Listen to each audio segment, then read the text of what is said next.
Okay, hi to YouTube and welcome to my third video about Surds. This is the third video in my playlist of videos, and this video I'm going to talk about multiplying and dividing Surds. On my previous video I talked about simplifying Surds, so if you need help with that I would recommend watching my previous or first video. So when you multiply Surds, it's quite a simple way to do it. It's not that hard of a process. So sort of the official definition of multiplying surds is the square root of a times the square root of b equals the square root of ab. Now if that looks quite sort of menacing to you, let me show you this. Let's do 5 times, the square root of 5 times the square root of 3. So you have a here, b here, equals, then multiplied together. So the square root of 5 times 3, which equals the square root of 15. So what you simply have to do is multiply the number which is under the square root, and that number is called the radicand. So essentially, you're just multiplying them together and putting that under the square root sign. Now if you had watched my previous video, we would have talked about simplifying, and I want to show you how this proves the simplifying solution which I showed you. Say we took the square root of 52. I did this in my previous video.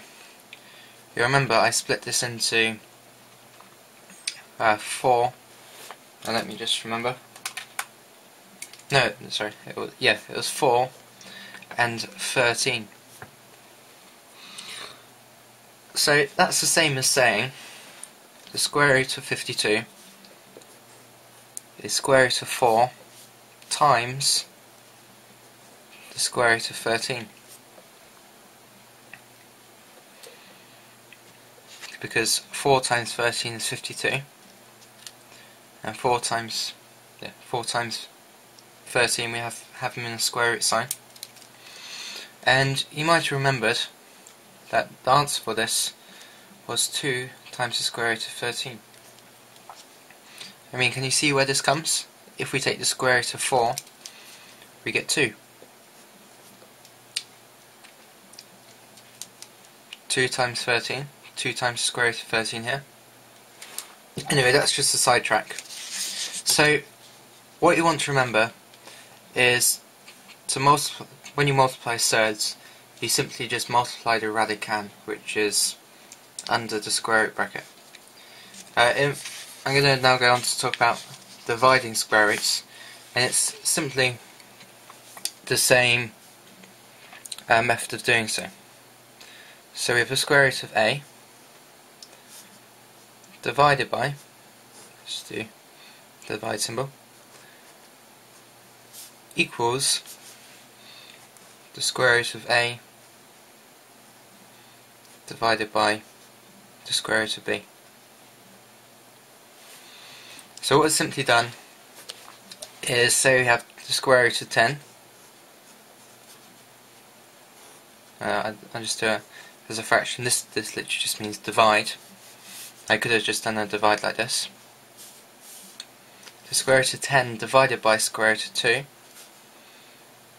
equals the square root a, we've got a here, 10 over 2, we've got a 2 here, we've got a b here, equals, and we can simplify this down further, 10 divided by 2 is 5, equals the square root of 5.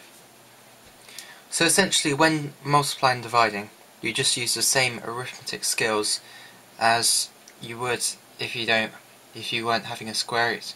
So essentially, you could just forget about the square root sign here. I mean, you could have just, when we've had our square root of 10 divided by the square root of 2, we could have just done, well, this is what we did. You just take the 10 and the 2, 10 divided by 2 equals 5. And we mustn't forget to put our square root back, because obviously it's a surd, and the square root is always going to be there. So I hope this video helped you learn a bit about multiplying and dividing surds. I hope you learned something new, and be sure to watch my next video when I talk about adding and subtracting surds, because that's when it gets a bit more complicated. Thank you for watching, and goodbye.